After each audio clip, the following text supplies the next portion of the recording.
noite, meu nome é Ingrid.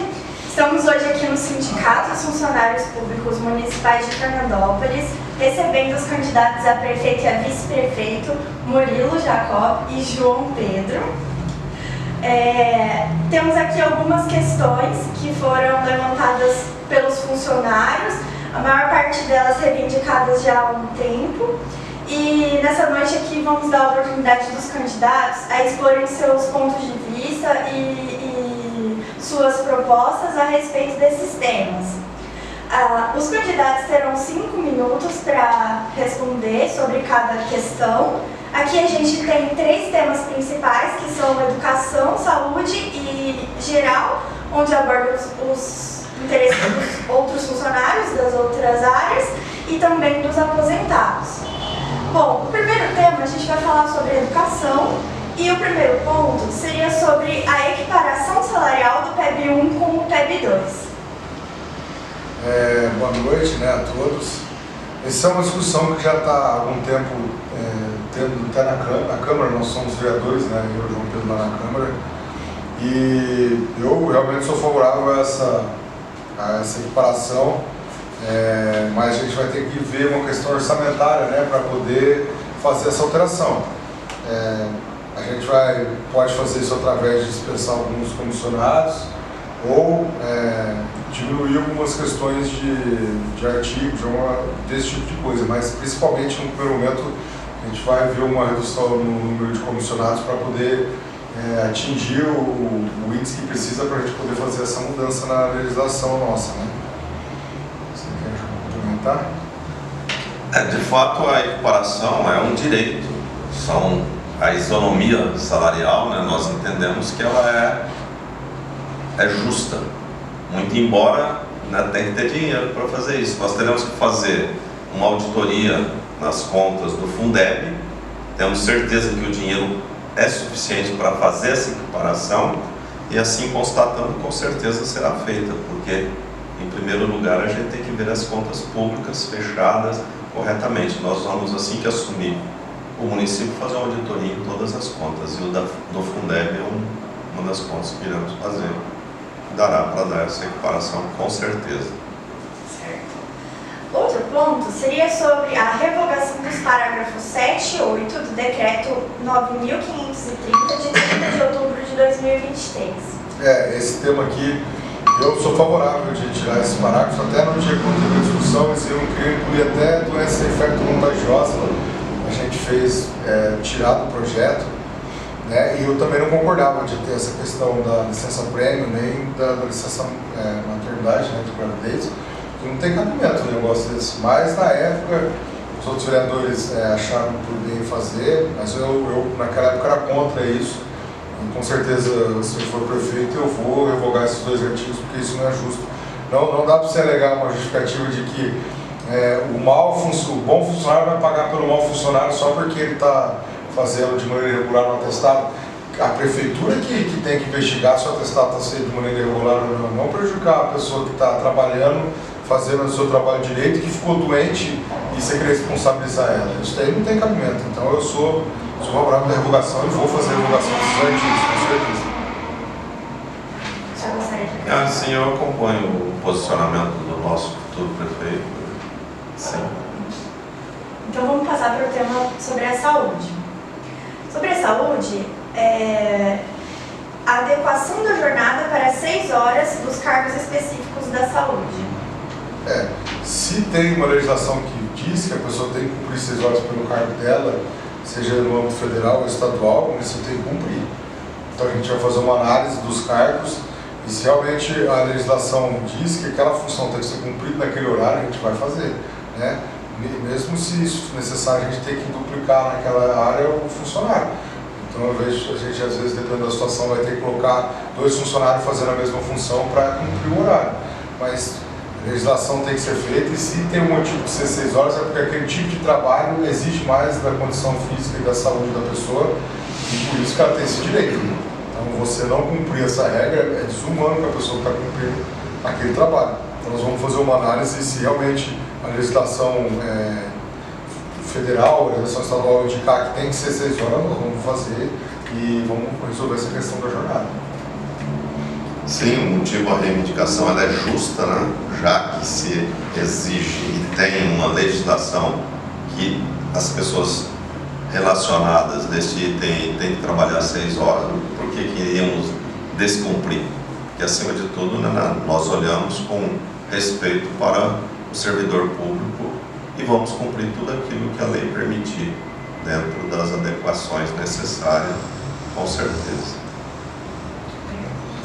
A gente pode passar então para o terceiro tema, que é sobre os funcionários em geral, que o primeiro ponto aborda sobre os critérios mais claros da promoção vertical, que seria sobre as classes. Essa questão é complexa e, assim, na verdade, o item A e o item D, eles praticamente vão ser discutidos numa reforma administrativa que nós vamos fazer, os 2 itens, né? Hoje, realmente, o critério da promoção vertical, na verdade, não tem uma regra. Se for amigo do prefeito, ele põe o cara, pode não ter cumprimento de horário, não tem regra ainda para cumprir isso. Isso é errado. Como é que uma pessoa que trabalha o mesmo tanto que a outra vai ter direito e a outra não, só porque ele é amigo do prefeito ou porque o prefeito gosta mais do funcionário? Isso é ridículo. Então nós vamos fazer um sistema de meritocracia na promoção vertical, através de avaliação de desempenho do funcionário, de presença, né, no trabalho, do tipo de cargo que ele tem. Nós vamos fazer isso através da reforma administrativa, né, que a gente vai fazer dentro da prefeitura. E já complementando, para a gente adiantar, para depois, como é assunto parecido, a questão do plano de carreira vai estar incluso nessa reforma administrativa. E aí sim a gente vai ter que chamar todos os funcionários, os representantes deles, para discutir como a gente vai fazer isso, porque isso é importante, é o futuro do funcionário. A gente vai conseguir um plano de carreira, fazer a pessoa se motivar para ela trabalhar mais ou menos na prefeitura, porque hoje o plano de carreira, como eu disse, é definido de acordo com o prefeito que é, né? Não ele que define quem que vai ganhar ou não o direito de ter um plano de carreira, e nem existe isso direito na prefeitura. Então nós vamos ter que fazer uma reforma administrativa total lá, que já devia ter sido feito, porque está tendo um processo judicial que vai dispensar todos os funcionários comissionados, né? Então a gente, aproveitando essa questão de ter que resolver essa questão do comissionado, a gente já também organiza as questões do efetivo quanto ao plano de carreira e a promoção vertical. Nós vamos fazer isso, já devia ter sido feito. Mais uma vez, a prefeitura atrasada e desrespeitando o funcionalismo público, né?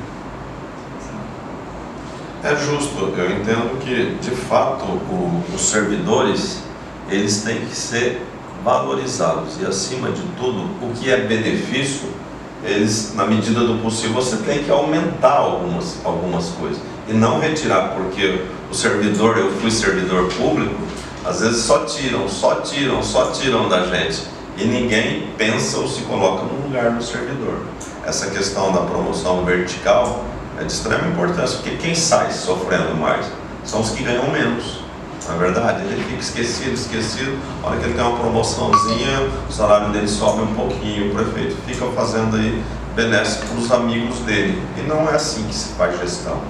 O Murilo bem falou que nós temos que fazer um plano de cargos e salários e a reforma administrativa, que o prefeito que aí está prometeu, mandou para a Câmara, nós pedimos para esmiuçar, sumiu com esta reforma, não foi feita. E quem perde com isso é só o servidor, mas ninguém. E o prefeito faz as benesses para os amigos dele e acaba esquecendo dos demais servidores. O próximo ponto é sobre a concessão das referências para os cargos que ficaram fora, como merendeiras e motoristas. Isso para mim é uma questão de honra, porque na época quando eu era vereador, como a gente tinha uma época, ele prometeu que ia fazer isso, fez, nós, vereador, na época, da palavra que ia ser feito isso, e ele, mais uma vez, para não variar, né, nossa gestão, mentiu para todo mundo. Eu, na tribuna, disse que isso foi um ato de covardia dele, repito aqui, não tenho jeito nenhum de falar. Então, isso para mim é uma questão de honra. Nós vamos ter que dar um jeito no orçamento, as pessoas vão ter que receber as suas referências, porque eles ficaram todos esses anos sem receber, enquanto todos os outros receberam. Isso é uma injustiça, que tem que ser resolvido o mais rápido possível, logo no começo de gestão. É lógico que é complicado, nós vamos pegar uma gestão, ter que analisar, ver orçamento, fazer auditoria, não vai ser tão mas logo que a gente tiver pé do que está a situação da Prefeitura Econômica, a gente conseguir fazer as mudanças rápidas nessa questão, nós vamos dar essa concessão sim, é prioridade, isso daí não é nem questão de promessas, não é uma questão de honra, porque eu dei o meu nome na época de vereador que isso ia ser resolvido, falei para as pessoas, e foi uma das coisas que eu passei, que assim, me deixou mais revoltado com a administração, é eles fazendo a gente dar o nosso nome, nossa palavra para resolver o negócio, e depois fazer o que eles fizeram, na verdade o prefeito fazer o que ele fez, né? Então, isso para mim é prioridade, e eu vou fazer, isso daí é uma questão de honra para mim. As duas referências que ficaram para trás para algumas categorias, né? Foi a coisa mais injusta que o André fez. Fez boas coisas, deu referência para algum, mas não pode, né, tratar as pessoas desigualmente. Tem que tratar todas igual. E ele começou tratando, para alguns ele deu 5 referências, para outros 4, para outras 3 e por fim aí 2. Eu votei todos os projetos que tinham mais referência contra, fiz emendas modificando, mas não valeu, né? Porque aí é uma injustiça enorme. Isto será corrigido imediatamente assim que nós levantarmos todas as questões fiscais, né?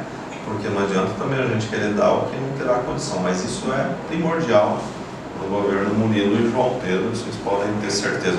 Os motoristas também, que a gente sabe o que ganha, que é muito pouco, que é muito sofrido, que está muito desumano, nós vamos corrigir, vamos ouvir o sindicato, vamos ouvir vocês, servidores, vamos ouvir todos os envolvidos e vamos também colocar o pé, olha, a situação é essa, nós estamos fazendo aqui, a situação melhorando, nós vamos fazer aqui, mas as duas referências não tem jeito de deixar para trás.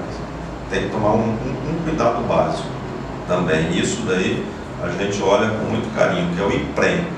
Porque às vezes não olha o IPREM, tem que olhar para o IPREM. Porque também nós temos ali que estar de olho no IPREM. O IPREM é aquilo que vai garantir a aposentadoria do servidor. Então isso daí a gente tem zelo e vai cuidar com zelo. Então, a nossa próxima questão é sobre o IPREM. Sobre o auxílio a título indenizatório e assistência médica social aos aposentados e pensionistas.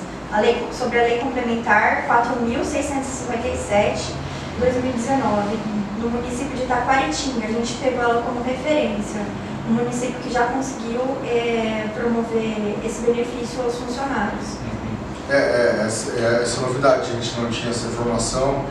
A gente até tem que ver uma questão, se for no mesma questão que aqui, o IPREM ser do município ou se ele é do estado, a gente tem que saber como é que vai funcionar. A gente tem que ver como é que vai funcionar essa lei e dar uma analisada melhor. Mas se legalmente for possível, eu sempre quis fazer essa questão de dar benefício para o aposentado, que eu acho justo. Ele trabalhou com os outros, só porque ele não está trabalhando agora, não tem o mesmo tipo de direito. Tem uma legislação federal e faz uma questão dessa proibindo. Então, assim, se a gente tiver, do mesmo jeito que eles criaram uma brecha para prejudicar o funcionário público, a gente pode achar uma brecha para beneficiar. Então, se essa questão realmente der para encaixar no mesmo tipo de instituto que tem aqui em Fernandópolis, não for, porque tem estatutos diferentes, cada instituto independente, a gente não sabe se lá tinha algum tipo de coisa do estatuto deles que autorizavam ou não, vamos ter que fazer uma análise profunda, mas se for legal, se for possível, eu não vejo problema nenhum a gente dar esse tipo de benefício para o aposentado, né, para o pensionista, até porque isso é justiça.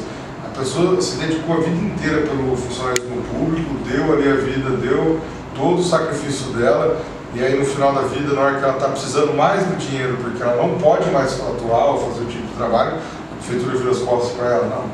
Então, se tiver condição de fazer, se for legal, se tiver encaixe com a nossa legislação aqui, a gente vai fazer sim. Com relação ao auxílio a título indenizatório e assistência médico-social aos inativos e pensionistas, isso nós teremos que ouvir a Procuradoria-Geral do município, no caso, para que, em base à tomada de decisão, e os recursos, consequentemente, deverão sair dos cofres da Prefeitura Municipal, porque do IPREM, pelo que a gente entende, não são, mas sim, é uma coisa injusta também, porque a pessoa está recebendo, ele aposenta, ele para de receber, ele não para de gastar, as dívidas dele são as mesmas, as coisas, ele vai diminuir o salário, isso não é justo, né? Tá. Então, apesar do senhor já ter comentado sobre o plano de carreira, a nossa última questão, ela questiona isso mesmo. O plano de carreira sobre a educação, saúde e, em geral, com a participação do sindicato nesse processo. Eu vou complementar essa questão porque é o seguinte, esse tipo de questão, às vezes o executivo nem compartilha com os vereadores. Chega o trem daquele jeito, já tudo jogado, a gente tenta arrumar, eles não concordam que a gente está tentando arrumar e tira, por isso que foi acontecendo até agora com a reforma administrativa. Eles não querem discutir, às vezes, nem com os vereadores a questão. Então, para isso daqui dar certo, o plano de carreira, não adianta o executivo ou só com os vereadores decidir o que vai fazer. Quem sabe melhor isso é quem está na linha da frente, quem está no cargo, quem está na função. Então, fazer uma audiência pública, chamar os dirigentes do sindicato antes para começar uma prévia, esse tipo de abordagem para fazer o plano de carreira é fundamental. O administrador do executivo, o prefeito, que não faz isso, ele vai cair em erro. Aí vai vir as questões judiciais, porque o funcionário sabe do direito dele e tem que saber mesmo.